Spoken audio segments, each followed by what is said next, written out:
قانون کے حکمرانی پر یقین رکھتے تھے، یقین رکھتے ہیں اور یقین رکھتے رہیں گے۔ اس کے باوجود کہ عدالتوں نے ہم سے ناانصافی کی، ہم نے کسی سٹیج کے اوپر بھی عدالتوں کے بارے میں یہ نہیں کہا کہ ہم ان سے انصاف کی توقع نہیں رکھتے۔ بہت سارے لوگ جو تھے ہمارے اس یقین کے اوپر ہمارا مذاق اڑاتے تھے، لیکن ہم نے کہا کہ نہیں، وہ دن آئے گا ضرور جب کہ یہ عدالتیں جو ہیں یہ بھی دیکھیں گی کہ انہوں نے جو فیصلے کیے ہیں وہ ٹھیک نہیں ہیں، اور یہ لازمی بات ہے کہ یہ ان فیصلوں کے اوپر نظر ثانی کریں گی۔ تو آج وہ ایک اچھا دن ہے کہ وہ بارش کا پہلا قطرہ ہے یہ، اور ہم امید کرتے ہیں کہ یہ جو اب پروسیس شروع ہوا ہے یہ کنٹینیو کرے گا۔ یہ بھی ایک حقیقت ہے کہ عمران خان صاحب کو بدترین ریاستی انتقام کا نشانہ بنایا گیا، ان کے ساتھ ساتھ پاکستان کے عوام کو بدترین ریاستی انتقام کا نشانہ بنایا گیا ہے، جس سے کہ پورا نظام جو ہے وہ زمین بوس ہو گیا ہے۔ آئین کی کوئی قدر، کوئی منزلت اس ملک میں اب موجود نہیں، قانون کے تقاضے جو ہیں وہ پوری طرح روندے گئے ہیں، موریلٹی جو ہے اس کو پس پش ڈالا گیا ہوا ہے، اس کے نام کی کوئی چیز جو ہے وہ اس ملک میں اب موجود نہیں ہے۔ ان تمام چیزوں کے خان صاحب کو پولیٹیکلی نیوٹرلائز کرنے کی کوشش کی، منہ کی کھائی ان فورسز کو، خان صاحب کو فزیکلی ایلیمنیٹ کرنے کی کوشش کی، منہ کی کھائی انہوں نے۔ خدا کا بڑا کرم ہے کہ ان کی جان بچ گئی۔ اس کے بعد اب جو پروسیس چلا ہوا ہے وہ ہے کہ خان صاحب کو امپلیکیٹ کر کے، خان صاحب کی پولیٹیکل پارٹی کو امپلیکیٹ کر کے یہ ان کو الیکشن کی دوڑ سے باہر کرتے ہیں۔ 8 تاریخ کو رات کے اندھیرے میں جو شب خون مارا گیا ہے، جس طریقے سے ان کا مینڈیٹ ٹوٹا گیا ہے، جس طریقے سے عوام کا مینڈیٹ ٹوٹا گیا ہے، وہ بھی اب ایک روز روشن کی طرح آگاہ ہے۔ 8 کی شام کو فیصلے کچھ اور تھے، نتائج کچھ اور تھے، اور 9 کی صبح کو وہ نتائج جو تھے وہ بالکل بدلے جا چکے تھے۔ 23 مہینے کے عرصے بغیر کسی رسپائٹ کے یہ فسطائیت، ظلم اور جبر کا جو عمل ہے یہ جاری رہا۔ ہمارے سینکڑوں لوگوں کو انہوں نے رات کے اندھیرے میں ان کے گھروں سے اٹھایا، پارٹی کے آفیسز سے اٹھایا، اور آج بھی وہ خاص کر 9 مئی کے بعد جو ہے اس جبر اور فسطائیت میں بہت زیادہ اضافہ ہوا۔ آج بھی ہمارے سینکڑوں لوگ جو ہیں وہ ناحق قید میں موجود ہیں، اور ان کی بیل ایک کیس میں ہوتی ہے تو دوسرے میں اریسٹ کر لیتے ہیں، دوسرے میں ہوتی ہے تو تیسرے میں اریسٹ کر لیتے ہیں۔ ہمارے پاس ایسی مثالیں ہیں جن میں کہ 20 دفعہ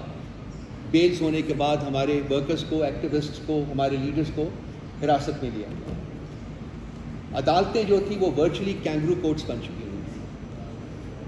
وہ اسٹیبلشمنٹ کے ہاتھ میں ایک کھلونا بنی ہوئی تھی، اور اب دیکھنا یہ ہے کہ آنے والا کل جو ہے اس میں کیا یہ جو ان کی روش ہے یہ بدلتی ہے، یا وہ پھر دوبارہ سے اسی روش کے اوپر واپس آ جائے گی، کیونکہ لازمی ہے کہ ان کے اوپر پریشر بڑھے گا۔ ریاستوں کو، جو عدالتوں کو ایک ٹول کے طور کے اوپر استعمال کیا ہے حکومت نے، اور پاور بیلڈرز جو ہیں، جو جہاں طاقت کا سرچشمہ جو ہے وہاں ان لوگوں نے عدالتوں کو ایک ٹول کے طور کے اوپر استعمال کیا ہے۔ ان کیسز میں جیسا کہ میں نے پہلے کہا ہے کہ کوئی جسٹیفیکیشن نہیں تھی، کوئی سبسٹنس، کوئی کچھ نہیں تھا، یہ زبردستی کے کیسز بنائے گئے تھے، اور یہ اب ایسا لگ رہا ہے کہ یہ جو عمارت انہوں نے تعمیر کی تھی جو بڑی بابلی فاؤنڈیشنز کے اوپر تھی، یہ اب زمین بوس بہت جلد ہو جائے گی۔ ہم امید کرتے ہیں کہ عدالتیں جو باقی بھی جہاں جہاں کیسز لگے ہوئے ہیں وہ بھی اس تاریخ کی بدترین سیاسی انجینئرنگ جو ہے یہ باب جو ہے اس کو بند کریں گی اور اس کو آگے لے کے جائیں گی۔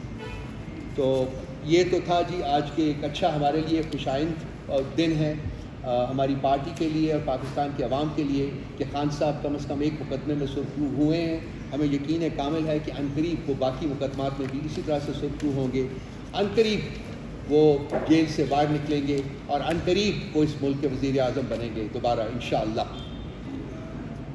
اس کے بعد جو ابھی ریسنٹلی ایک اور جو کام ہوا تھا، جس میں کہ اسلام آباد ہائی کورٹ کے 6 جج صاحبان نے ایک خط لکھا تھا سپریم جوڈیشل کونسل کو، اور انہوں نے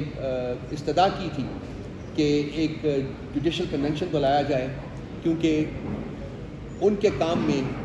جو ریاستی ادارے ہیں، انٹیلیجنس ایجنسیز ہیں، اور ان کے جو پرورتا ہیں، ان کے جو کارندے ہیں، وہ مداخلت کرتے ہیں، ان کو انٹیمیڈیٹ کرتے ہیں، ان کو کوئرس کرتے ہیں، ان کو پریشرائز کرتے ہیں، اور اپنی پسند کے فیصلے کرانے کے اوپر مجبور کرتے ہیں. تو انہوں نے یہ اوپن لیٹر میں انہوں نے کہا تھا جی کہ ایک جوڈیشل کنونشن بلایا جائے, اور جوڈیشل کنونشن بنانے کا مقصد یہ ہے کہ جی باقی جج صاحبان جو ہیں وہ لوور عدالتیں ہوں یا سینئر عدالتیں ہوں, ہم صرف 6 جج نہیں ہیں بلکہ سینکڑوں اور جج ہیں, اور ہم چاہیں گے کہ ان کی داستان جو ہے وہ بھی سنیں کہ ان کو کس قسم کے پریشر سے روشناس ہونا پڑا, دیکھنا پڑا, پریشر ان کے اوپر ڈالا, تاکہ اس کے بعد اگلا جو اسٹیپ تھا وہ انہوں نے کہا تھا جی کہ عدالت عظمیٰ جو ہے, چیف جسٹس صاحب جو ہے وہ اس کا سو موٹو لیں اور اس کو 184(3) کے تحت یہ مقدمہ جو ہے یہ سنا جائے اور اس کا فیصلہ کیا جائے. اب چیف جسٹس صاحب نے انفارچونیٹلی, چونکہ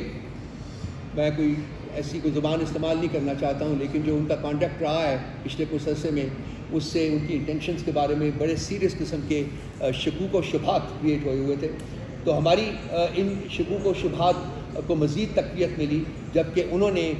جو لیٹر میں جو ریکمنڈیشنز تھی ان کے اوپر عمل کرنے کی بجائے, انہوں نے جوڈیشل کنونشن بلانے کی بجائے 184(3) کے تحت نوٹس دینے کی بجائے انہوں نے ایک انکوائری کمیشن بنا دی, اور انکوائری کمیشن بنانے کی جو رسپانسبلٹی تھی وہ انہوں نے ایک ایسے شخص کو دی جو کہ خود اس لیٹر میں ایک ملزم کے طور کے اوپر نامزد ہے, کیونکہ وہ ایگزیکٹو کو ہیڈ کرتا ہے. اس لیٹر میں اسلام آباد ہائی کورٹ کے لیٹر میں 4 ملزمان نامزد کیے گئے ہیں. ایک ہے پاکستان کی اسٹیبلشمنٹ, پاکستان کی انٹیلیجنس ایجنسیز اور ان کے پروردہ, ان کے کارن کو. دوسرے ہیں ایگزیکٹو جس کو ہیڈ کرتے ہیں شہباز شریف. تیسرا ہے چیف جسٹس آف اسلام آباد ہائی کورٹ, اور چوتھا ہے by extension chief justice of Pakistan, جو کہ جب یہ سب کچھ ہو رہا تھا تو وہ سینئر پیونی جج تھے. چیف جسٹس اس وقت بندیال صاحب تھے, لیکن وہ بھی انڈائریکٹلی اس میں امپلیکیٹ ہو جاتے ہیں, کیونکہ خط کے مندرجات میں یہ بھی لکھا ہوا ہے کہ انہی جج صاحبان نے جنہوں نے یہ لیٹر لکھا ہے انہوں نے بسا اوقات میٹنگز کی چیف جسٹس آف اسلام آباد ہائی کورٹ کے ساتھ اور چیف جسٹس آف پاکستان کے ساتھ بھی, جس میں کہ جسٹس قاضی فاضل عیسیٰ صاحب بھی موجود تھے. لیکن ان کی ان ریکمنڈیشنز کی بجائے انہوں نے یہ کیا کہ جی انکوائری کمیشن بنا دیا, اور ایک ایسے شخص کو جو کہ نامزد ملزم ہے اس میں, اس کو رسپانسبلٹی دے دی کہ وہ جائے اور وہ کمیشن کانسٹیٹیوٹ کرے. اس کمیشن کو جو ہیڈ کرے گا وہ شخص بھی کانسٹیٹیوٹ کرے, اور پھر اپنی مرضی کا فیصلہ بھی ان سے حاصل کرے. تو یہ ایک ٹریوسٹی تھی لاء کی, جو کہ چیف جسٹس آف پاکستان نے یہ ان سے سرزد ہوئی یا انہوں نے کی. جو کچھ بھی ہوا بہر صورت یہ نہ آئین کے تقاضوں کے مطابق تھا نہ قانون کے تقاضوں کے مطابق تھا کہ ایک ایسے شخص کو یہ رسپانسبلٹی دینا جو کہ خود ایک نامزد ملزم کی حیثیت رکھتا ہے اس وقت. بہر صورت اس میں جسٹس تصدق جیلانی صاحب کو, اچھا اس کے بعد ایک اور کام کیا انہوں نے کہ جی اس میں جب انہوں نے اپنے کیبنٹ کی میٹنگ کنوین کی تو اس کیبنٹ کی میٹنگ میں انہوں نے اس خط کو جھوٹ کا پلندہ کہا.